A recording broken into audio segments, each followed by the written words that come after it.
오늘은 청소년부 친구들의 질문을 해결해보는 시간을 갖도록 하겠습니다.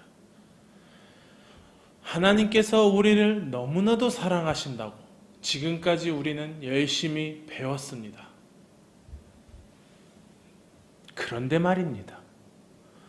왜 하나님을 믿고 있는 우리들에게 어려운 일, 시련이 닥치는 것일까요? 특별히 코로나 같은 질병 때문에 교회도 못 오고 학교도 못 가고 맛있는 것도 먹으러 못 가는 이러한 상황, 우리가 어떻게 받아들여야 할까요? 오늘은 이 질문을 함께 해결해 보도록 하겠습니다. 안녕하세요. 안녕하세요.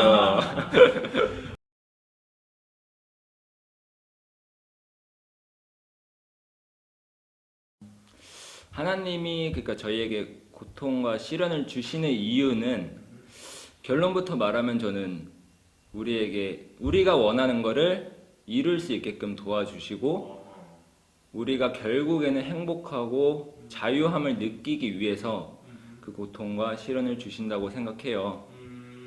그러니까 예를 들어 제가 지금 트레이너를 하고 있잖아요.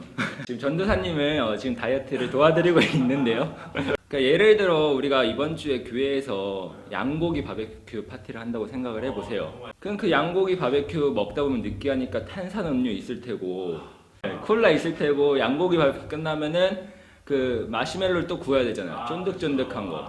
그거랑 또 누가 이제 초콜릿 같은 거 사올 거고. 그럼 이제 그런 거 앞에서 다이어트를 하고 계신 전도사님 입장으로 가보면은 미칠 거예요. 이거는 진짜. 그런 것들 앞에서 과연 이게 트레이너인 제가 전도사님을 싫어해서 고통과 시련을 주는 거냐. 저는 트레이너고 전도사님 정말 좋아하고 정말 몸이 좋아지시길 원하고 건강을 되찾기를 바래요.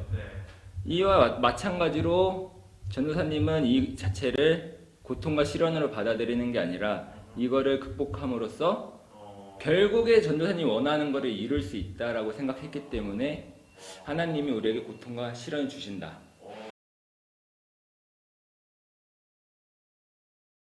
동일하게 뭐 예수님 믿는 사람이나 안 믿는 사람이나 똑같이 몸을 만들고 싶은 사람이 있는데 예외가 없다 이거죠. 그리스도인도 먹는 거 앞에서 조절해야 되고 안 믿는 사람도 먹는 거 앞에서 조절해야 돼서 누구나 공평하게 경기를 하지만 대신 우리는 그 안에서 조금 더 정직한 방법으로 올바른 방법 그런 걸 추구해야 되는 게 다른 점이라는 거죠.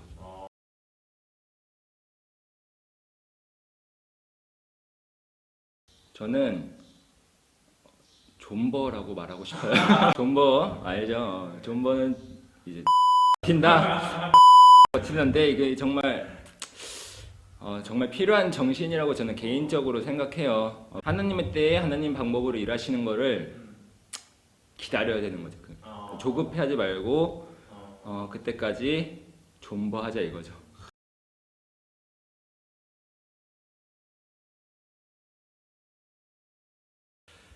그러니까 일단은 친구들이 어쨌든 부모님하고 가족하고 매일 있으니까 아마 좀 힘들 거예요. 애들도. 그래도 이 시간 속에서 가족하고 함께하는 거 그 시간이 길지 않다. 생각보다 너희들이 30대가 금방 온다. 그러니까 지금 애들 너무 힘들 텐데 지금 힘든 시기에 주님 안에서 존버하자. 존버. 너무나도 잘생긴 민진이 오빠의 의견을 들어보았습니다. 민진이 오빠는 존버 정신을 강조하였습니다. 저도 살을 빼려면 존버해야겠죠? 이번에는 목사님에게 한번 물어보도록 하겠습니다. 안녕 얘들아. 집에서 지루한 시간을 잘 견디고 있지? 저기 부모님 말씀 잘 듣고 때로는 너희가 밥도 한 번씩 하고 청소도 하고 빨래도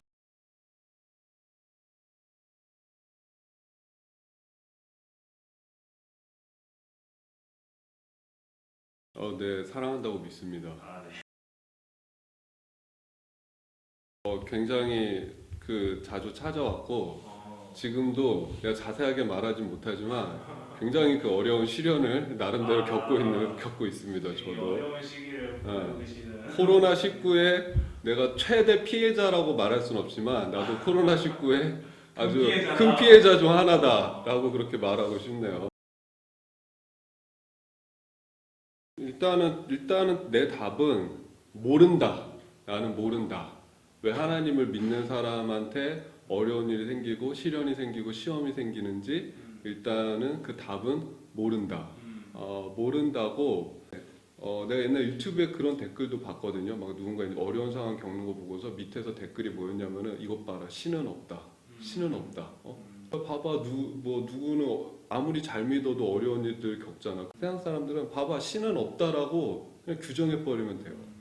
근데 우리는 하나님을 믿기 때문에 과연 하나님이 계신가 계시지 않는가에 대한 고민을 하게 돼요. 잘 믿어도 예수님을 믿고 하나님을 믿어도 이런 시련이 우리에게 오는가에 대해서 고민을 피하지 말아라. 결국 우리가 어떤 순간에는 선택을 해야 돼요.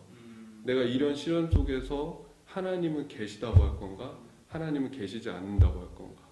아니면 이런 시련 속에서도 내가 하나님을 계속 바라볼 것인가? 하나님을 내가 외면할 것인가? 거기에 대해서 우리가 진지하게 고민하면서 선택했으면 좋겠어. 나는 이제 목사로서 그럼에도 불구하고 하나님은 살아계시고 그럼에도 불구하고 그 하나님이 나의 삶을 주관하고 계시고 나의 삶을 인도하고 계시고 이 시련이 왜 왔는지는 내가 알 수 없지만은 이 시련을 내가 극복할 수 있도록 하나님이 나와 함께 계신다라는 그런 선택을 하면 좋지 않을까 그렇게 생각합니다. 제가 이거 전도사님이 이런 걸로 이제 영상을 찍는다고 했을 때 왜 이렇게 어려운 질문을 하냐고 제가 물었더니만은 전도사님이 그 청소년 아이들이 질문한 거라고 그렇게 대답을 제가 들었어요. 그래서 제가 느끼기로는 분명히 여러분들이 어떤 내가 지금 어려운 상황이다, 내가 시련을 겪고 있다, 내가 시험 당하고 있다라는 것을 느끼고 있는 그런 뭔가 경험이나 그런 시간이 있었기 때문에 이런 질문을 한 것 같은데 내가 지금 어렵다고 느끼는 그 상황들, 그 시련들을 통해서 또 지금 지루하게 보내는 이 시간들을 통해서 오히려 더 성숙하고 더 강해지는 계기가 되었으면 좋겠다. 그렇습니다. 사실 우리가 고민해야 하는 것은 왜 우리에게 이러한 시련이 왔는가를 고민하는 것이 아니라 내가 이 시련을 어떻게 극복할 것인가를 고민하는 것이 중요합니다. 우리는 흔히 그 시련의 이유에 대해서 많이 생각을 합니다. 도대체 내가 뭘 잘못했길래 하나님이 계시기는 한 건지 나에게 이런 시련을 왜 주시는지 이러한 이유에 대해서만 고민을 합니다. 하지만 중요한 것은 그것이 아닙니다. 우리에게 다가온 시련을 통하여 역사하실 하나님을 발견하는 것이 더욱 중요합니다. 요한복음 16장 33절의 말씀을 함께 보도록 하겠습니다.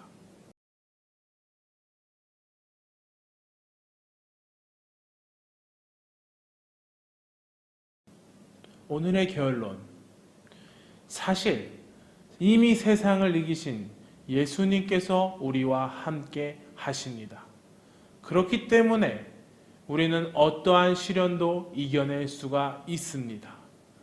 이미 세상을 이기신 예수님과 이 코로나19 사태도 잘 극복하고 나에게 오는 개인적인 문제들 또한 잘 극복하여서 더욱더 단단해지고 더욱더 성장하는 우리 청소년부 또 우리 맑은생 교육부가 되기를 진심으로 기도합니다.